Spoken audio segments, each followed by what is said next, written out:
Hey, you want to improve your deadlift? Here's a guaranteed way in the next 8 weeks you get your deadlift numbers up, even if you've been at a plateau. Check this out. So I first kind of I knew about this, but like Chris Duffin was the one that put me onto this, talking about how he was deadlifting off of mats. So obviously the mats that we're standing on, you know, they're probably about a couple inches thick, 145, 2 inches thick. And he would just deadlift off mats to give him a little bit extra elevation. Now you've seen even me talk about, like, you know, I would say deficit deadlift. The mistake that a lot of people make is they make the deficit too big, right? So I recommend a couple of mats or a plate like this, because here's the thing. You want to make it a little bit harder, right? Not like dramatically harder. You want to make it a little bit harder. You want to be in the same positions, right? So you not have to have you change your position, because again, if somebody does, it's tight hips, kind of like tight hamstrings, if you make a big deficit, that's going to be difficult to deadlift from. Whereas if I'm doing a bit, right, like it's going to be a little bit harder, a little bit higher kind of range of motion, but I can keep my same positions, right, and work that, that's going to be great. And then I would recommend this. You're going to lift the whole 4-week phase on this, and then you'll test off of it. And then you'd go another 4-week phase and then test off of it, right? So you're basically constantly deadlifting with this, whatever the rep range is. Now, I would recommend something like, you know, again, like lower numbers, heavier sets, so 4 sets of 3, 5 sets of 3, right? Like go 5 sets of 2, right? Cluster sets, because now this is not drastically different. It is harder for sure, right? So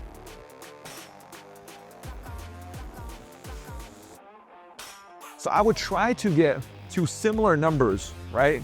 Or close to those numbers that I'm lifting from. So let's say my yesterday's training session, I was going 5 sets of 2, and I was working in that 475-pound range on my deadlift.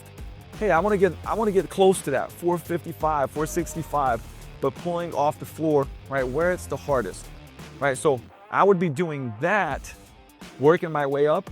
Still, you know, if you needed to do a deload, end of week 4, like I'm testing, taking this plate away, right? But now I've really gotten accustomed to the extra range of motion. By the way, don't be afraid to, like, let's see the width of that, okay? So check this out.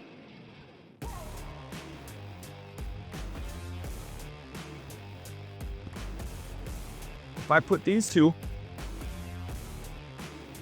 like, that's actually a little bit less width. So I could go even less.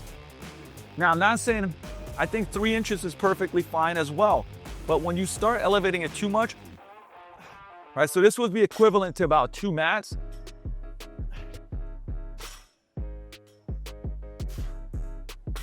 So it gives me just a little bit more difficulty. But you're gonna have that adaptation where, again, when you take the plates away, it's gonna feel quite a bit lighter. And I guarantee you, you're gonna PR on this. So making sure to plug it in 2-3 inches. I think that's the sweet spot, right? Again, plug it into your program. Do not do anything with your deadlifts without the elevation, and only test it once you take them away, okay? Let me know how it goes once you plug that in. And for more tips like this, make sure to subscribe to this channel.